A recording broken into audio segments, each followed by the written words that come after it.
الحمدللہ والسلام علی عبادہ الذین اصطفیٰ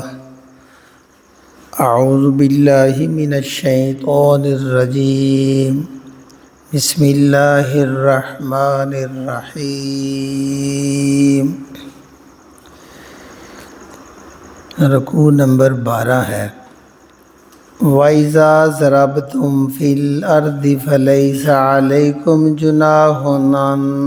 تَقْصُرُوا مِنَ الصَّلَاةِ إِنْ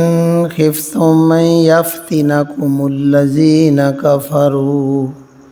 إِنَّ الْكَافِرِينَ كَانُوا لَكُمْ عَدُوًّا مُّبِينًا۔ صدق اللہ العظیم۔ اور اذا جب ضرب تم سفر کرو فی الارض زمین میں، جب تم ملک میں سفر کرو، سفر کے لیے نکلو، فلیسا پس نہیں ہے علیکم تم پر جناح گناہ، تو تم پر کوئی گناہ نہیں، ان تقصروا کہ تم قصر کر لو، تم کمی کر لو، تم تھوڑا کم کر لو، من الصلاۃ نماز، تم نماز کو قصر کر لو، نماز میں کمی کر لو، تو تم پر کوئی گناہ نہیں ہے۔ ان خفتم، ان اگر،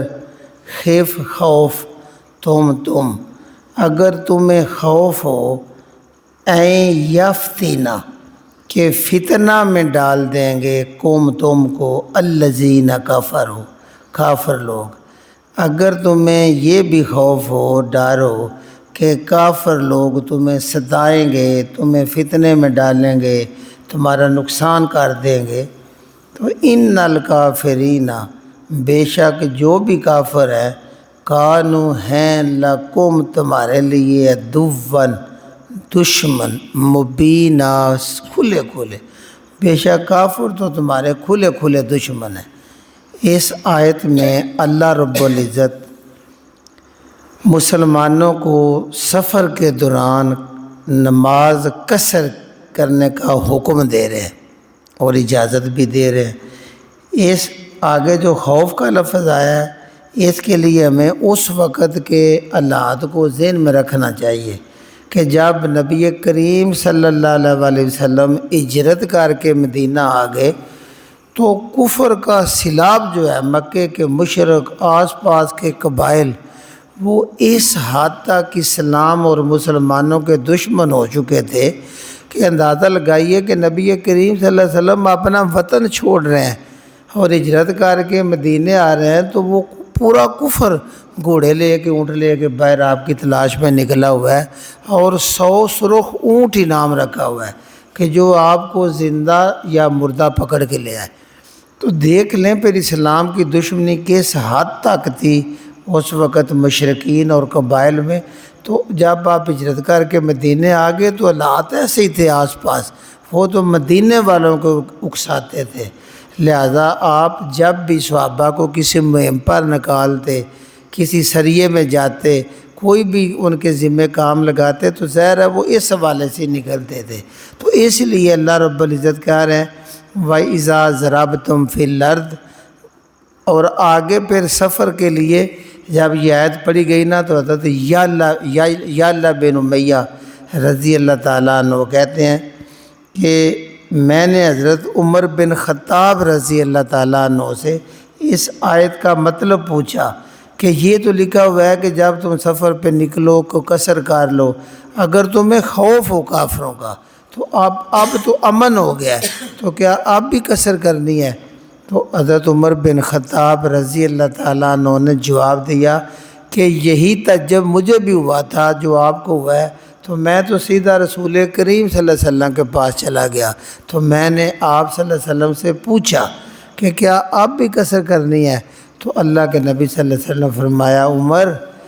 یہ قصر کرنا اللہ کی طرف سے تم پر احسان ہے،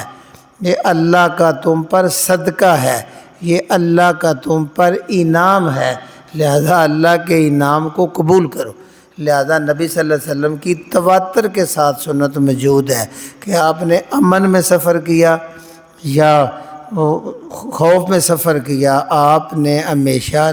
4 رکعتوں کی بجائے 2 ہی ادا کی۔ یہ بخاری کی حدیث ہے حضرت انس رضی اللہ تعالیٰ عنہ، جس نے نبی کریم صلی اللہ علیہ وسلم کی 10 سال خدمت کی ہے۔ وہ کہتے ہیں کہ میں نبی صلی اللہ علیہ وسلم کے ساتھ مدینہ سے مکہ کی طرف نکلا، تو جب ہم مقام ذوالحلیفہ پہ پہنچے، یعنی مدینہ میں ہم نے ظہر کی نماز پڑھی تو 4 رکعت نبی کریم صلی اللہ علیہ وسلم نے پڑھی، تو 15 میل باہر ذوالحلیفہ ہے۔ آج بھی جو لوگ عمرہ کے لیے جاتے ہیں، آج کے لیے جاتے ہیں، تو جب مدینہ سے مکہ کی طرف نکلتے ہیں تو 15 میل باہر ذوالحلیفہ مقام ہے، وہاں احرام باندھا جاتا ہے۔ تو اللہ کے نبی صلی اللہ علیہ وسلم نے مدینہ میں ظہر 4 رکعت ادا کی، پھر جب ہم نکلے تو ذوالحلیفہ پہ ہی پہنچے 15 میل باہر، تو آپ نے عصر کی 2 رکعتیں ادا کی۔ اسی طرح ایک آپ سے اور حدیث ہے انس سے کہ ایک بار ہم نبی کریم صلی اللہ علیہ وسلم سے مدینہ سے مکہ کا سفر کیا، تو آپ نے تمام راستے 4 کی بجائے 2 رکعتیں ادا کی۔ ہاں مغرب کی 3 ہی ہیں، وہ 3 ہی ادا کرتے تھے۔ فجر کی آپ صلی اللہ علیہ وسلم 2 سنتے بھی ادا کرتے تھے۔ تو کہتے ہیں ہم واپسی مدینے تک 2 رکعتیں اللہ کے نبی صلی اللہ علیہ وسلم ادا کرتے رہے۔ تو پھر کسی نے پوچھا آپ مکے میں قیام کتنا کیا؟ تو انہوں نے فرمایا 10 دن۔ تو لہٰذا یہ جو قصر ہے یہ اللہ کی طرف سے بندے کے اوپر انعام ہے، صدقہ ہے، اس کو قبول کرنا چاہیے۔ اور باقی رہا یہ چونکہ آیت میں تو واضح آ گیا، ظاہریہ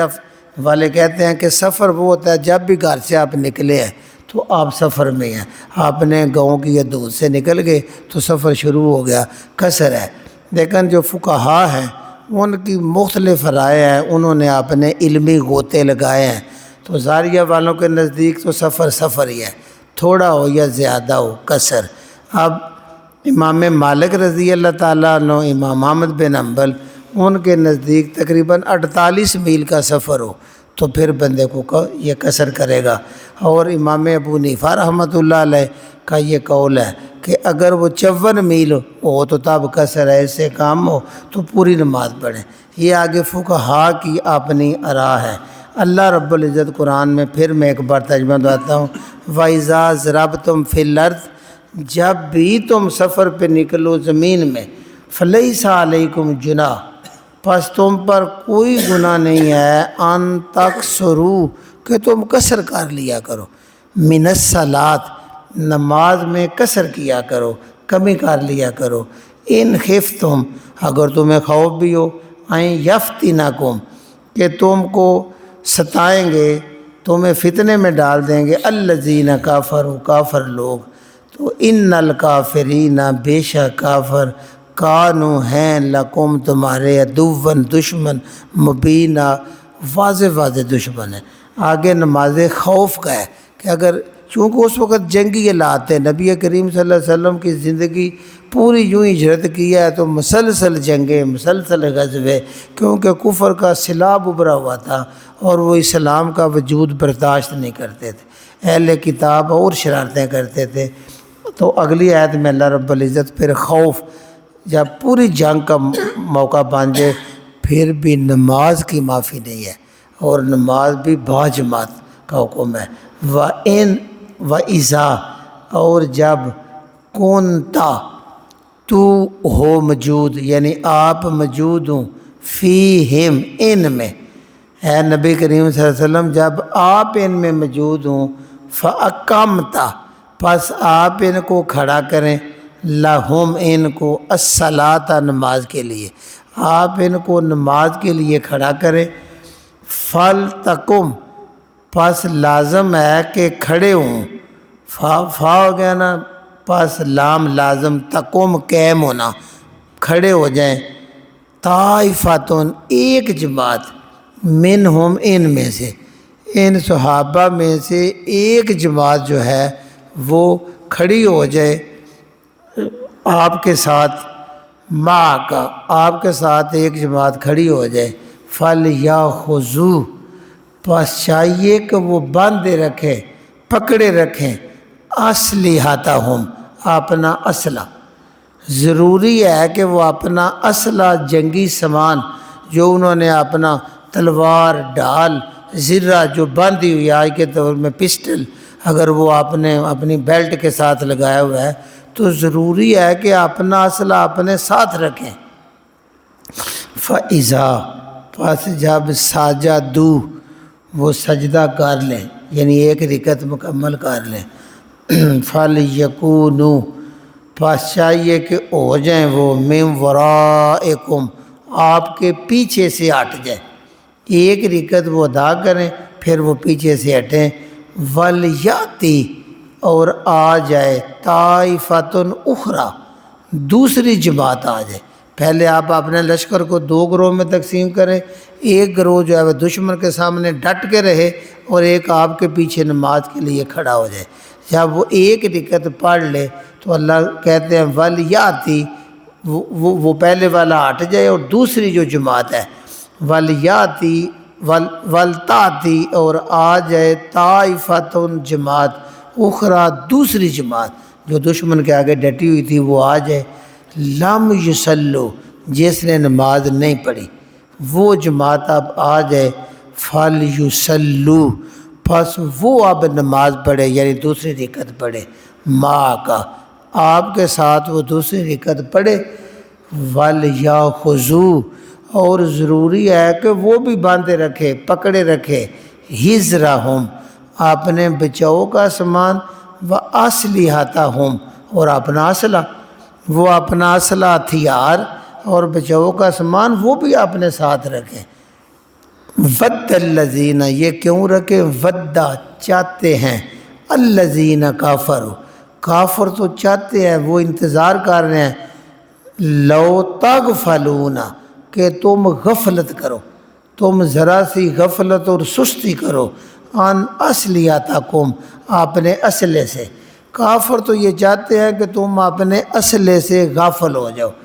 وامتیاتکم اور اپنے بچاؤ کے سامان کو، یہ متع سامان کو کہتے ہیں، تو بچاؤ کا سامان ایک ہوتا ہے لڑنے کے لیے تلوار، بچاؤ کا ہوتا ہے خود پہن لیں، زرہ پہن لیں، ڈھال پہن لیں، تو یہ اپنے بچاؤ کے لیے ہوتا ہے۔ دونوں اللہ کہہ رہے ہیں کہ تم اپنے ہتھیار بھی اور اپنے بچاؤ کا سامان جو ہے یہ پہن کے رکھو، ساتھ رکھو۔ اور کافر چاہتے ہیں لو تغفلون کہ تم غافل ہو جاؤ،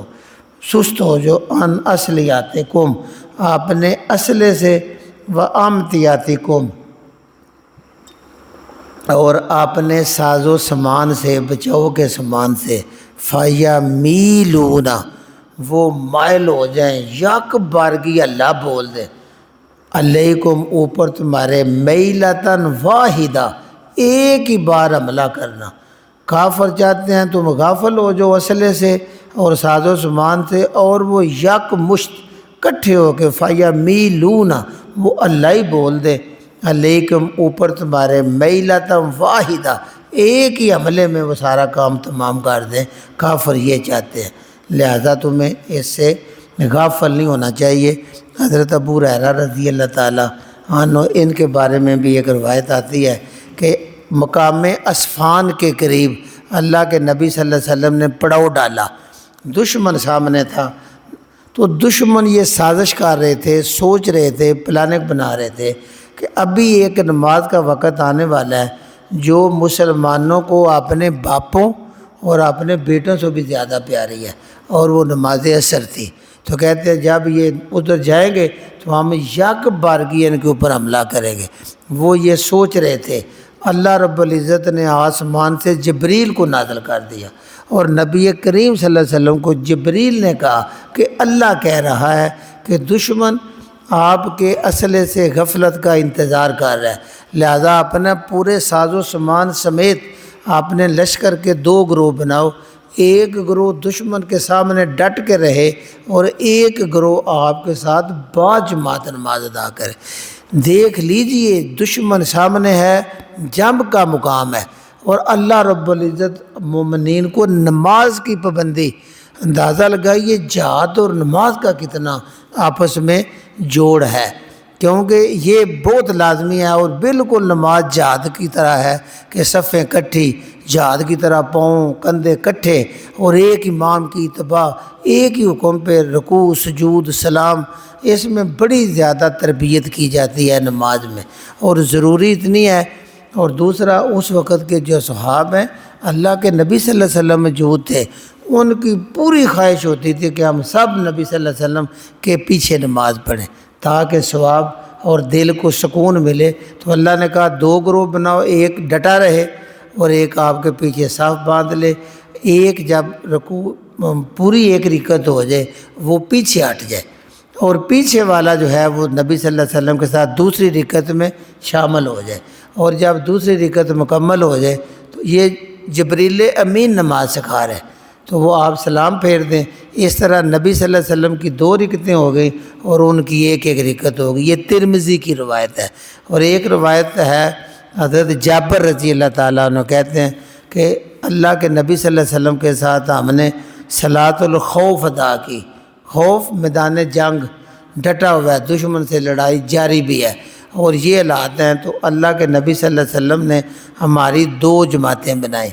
ایک جماعت نبی صلی اللہ علیہ وسلم کے پیچھے کھڑی ہو گئی، اور ایک جو ہے وہ دشمن کی طرف منہ کر کے ڈٹ کے کھڑی ہو گئی۔ یہ تھوڑی تھوڑی فرق آ رہا ہے، یعنی نماز خوف جنگ میں پڑھنے کے بہت سارے یہ طریقے اللہ کے نبی صلی اللہ علیہ وسلم نے بتائے ہوئے ہیں۔ اب آپ صلی اللہ علیہ وسلم نے اللہ اکبر کہا تو کہتے ہیں سب نے اللہ اکبر کہا، آگے اور پیچھے والے دونوں جماعتوں نے۔ آپ نے رکوع کیا، سجدہ کیا، تو رکوع بھی سب نے کیا، لیکن جب سجدہ کیا تو اگلی جماعت نے سجدہ کیا۔ دونوں سجدے کر کے جب آپ صلی اللہ علیہ وسلم کھڑے ہوئے تو جو پیچھے والی لائن تھی انہوں نے پھر سجدے کیے اور یہ کھڑے رہے، اور اس کے بعد دوسری رکعت میں بھی رکوع تک سب نے کیا، اور جب دوسری رکعت آئی تو پھر وہ لوگ جو اگلی صف ہے پیچھے چلے گئے، پیچھے والے آگے آگے انہوں نے پہلے سجدہ کیا، اور بعد میں جب یہ بیٹھ گئے تو پچھلی نے بھی سجدہ کیا۔ اس طرح صلاۃ الخوف میدان جنگ میں آپ نے نماز ادا کی۔ اور ایک روایت میں اور بھی طریقہ آتا ہے کہ ایک نے ایک نماز پڑھی، یعنی آپ کے ساتھ ایک رکعت ادا کی، اور اس کے بعد وہ پیچھے چلے گئے اور پچھلی صف نے دوسری رکعت نماز ادا کی، اور اس کے بعد دوسری نے دوسری رکعت بعد میں مکمل کر لی، انہوں نے پہلے مکمل کر لی، آپ نے قیام کو لمبا کیا۔ گویا کہ میدان جنگ میں خوف کے وقت نماز جو ہے وہ مختلف صورتیں آپ سے ثابت ہیں، اور ایک پیچھے سورہ بقرہ میں ہم پڑھ آئے ہیں، اگر حالات اتنے سخت ہو جائے تو پھر یہ جماعت بھی ضروری نہیں، پھر تم پیدل ہو تو پیدل پڑھنی ہے، گھوڑے پر ہو گھوڑے پر پڑھنی ہے، جدھر منہ ہے ادھر پڑھنی ہے۔ کیونکہ ایک جنگ میں ایک روایت اس طرح کی بڑی اچھی موجود ہے کہ ایک غزوہ میں حضرت سعد بن ابی وقاص جو ہے ان کے ساتھ لوگ تھے، تو صبح کے وقت جو ہی صبح روشن ہوئی، صبح کا وقت ہوا تو جنگ بھڑک اٹھی۔ کہتے ہیں پھر خوب ڈٹ کے لڑے، حضرت انس کہتے ہیں اتنا مقابلہ ہوا کہ سورج بھی بلند ہو گیا اور ہم لڑائی میں ہیں، اللہ نے ہمیں فتح دی۔ اس کے بعد حضرت ابو عبیدہ بن جراح نے ہمیں روشن دن میں فجر کی نماز پڑھائی۔ ساتھ وہ کہتے ہیں مجھے رب کعبہ کی قسم اتنی نماز کسی کی خوشی نہیں ہوئی جتنی اس نماز کی ہوئی تھی کہ اتنا ڈٹ کے ہم لڑے اور فتح ہوئی، اس کے بعد ہم نے نماز ادا کر لی۔ لہذا جب جنگی حالات ہو جائیں تو جدھر منہ ہو گھوڑے پر ہو سوار ہو قبلہ رو بھی ضروری نہیں۔ یہ حالات جنگ پہ دار و مدار ہے، کس طرح کے حالات ہیں۔ جیسے غزوہ خندق پہ اللہ کے نبی صلی اللہ علیہ وسلم کی نماز قضا ہوگی، آپ نے عصر کی نماز بعد میں ادا کی تھی، سورج غروب ہو گیا تھا۔ لہذا جنگ میں نماز معاف نہیں ہے، نماز ادا کرنی ہے، اور جماعت کے ساتھ ممکن و جماعت۔ آج تو جنگی حالات بھی بدل گئے ہیں، آج تو یہ سائنس کی جنگ ہے، آج تو جو ہے وہ کمپیوٹر کی جنگ ہے، لیکن نماز کسی صورت میں معاف نہیں ہے۔ اس سے نماز کی اہمیت کا بھی پتہ چلتا ہے۔ آگے اللہ کہتے ہیں لا جناح، نہیں گناہ علیکم تمہارے اوپر، ان کا نہ اگر ہو بکم تمہیں اذن اذیت تکلیف، من ماترن بارش کی وجہ سے، اگر بارش ہو گئی ہے اور تمہیں نماز ادا کرنے میں تکلیف ہو رہی ہے تو نہیں گناہ کہ او کن تم یا او تم مرضا مریض یا تم بیمار ہو تو کیا ہے تکلیف؟ تو اللہ کہتے ہیں ان تازعو کہ تم اتار لو. تازہ ہوتا ہے وضع عمل، عمل ہوتا ہے بوجھ اٹھانا، کوئی بھی مادہ بوجھ اٹھاتی ہے تو جب بوجھ اتار دیتی ہے تو کہتے ہیں وضع عمل ہو گیا ہے، یعنی بوجھ اتر گیا ہے. ان تازعو کہ تم اتار لو اسلحتکم اپنا اسلحہ. اگر بارش کی وجہ سے زمین گیلی ہے، پاؤں پھسل رہے ہیں یا کوئی بیمار ہو گیا ہے تو یہ وزن نہیں اٹھایا جا رہا تو وہ اپنا اسلحہ اتار کے رکھ لے. پھر بھی اللہ کہتا ہے وَخُذُوهُ لیکن ضرور باندھے رکھو اِزْرَکُمْ اپنے بچاؤ والا سامان جو ہے نا، زرہ، خود، ڈال، یہ جو جسم کے اوپر ہے یہ پھر بھی پہنے رکھو. ان اللہ بے شک اللہ تعالیٰ عد اس نے تیار کر رکھا ہے للکافرین کافروں کے لیے عذاباً عذاب مہینہ ذلت والا. مسلمانوں گھبراؤ نہیں، ڈٹ کے رہو. اور یہ جو کافر آپ سے لڑ رہے ہیں، ایک تو آپ ان کو سزا دے رہے ہیں، دوسرا اللہ نے ان کے لیے عذاب ذلت والا تیار کر رکھا ہے. بخاری کی حدیث ہے حضرت سعد بن ابی وقاص رضی اللہ تعالیٰ عنہ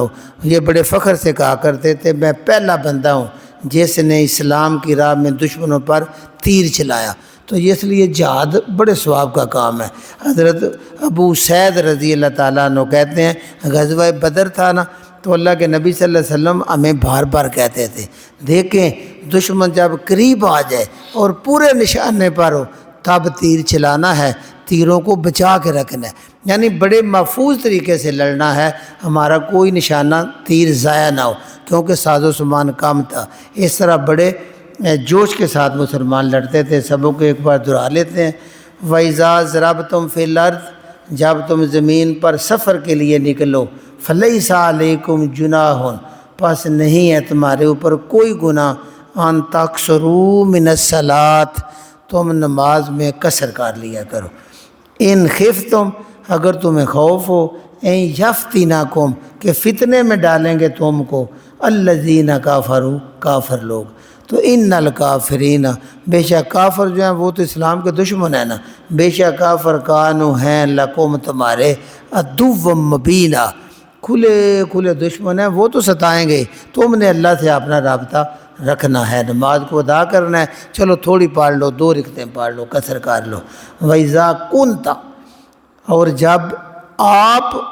موجود ہوں فی یمین میں، جب آپ صلی اللہ علیہ وسلم خود ان میں موجود ہوں فَأَقَمْتَ پس آپ پڑھائیں، آپ کھڑا کریں لہم ان کو الصلاۃ نماز کے لیے، تو آپ ان کو نماز کے لیے کھڑا کریں. فَلْتَقُمْ پس چاہیے کہ کھڑی ہو طائفتٌ ایک جماعت منہم ان میں سے ایک جماعت آپ کے پیچھے کھڑی ہو جائے معک آپ کے ساتھ. وَلْيَأْخُذُوا وہ بھی پکڑے رکھیں سنبھالے رکھیں اسلحتہم اپنے ہتھیاروں کو اسلحے کو سنبھالے رکھیں. فَإِذَا سَجَدُوا جب وہ سجدہ کر لیں ایک رکعت پڑھ لیں فَلْيَكُونُوا پس وہ ہو جائیں پس وہ ہٹ جائیں مِن وَرَائِكُمْ تمہارے پیچھے سے وہ ہٹ جائیں.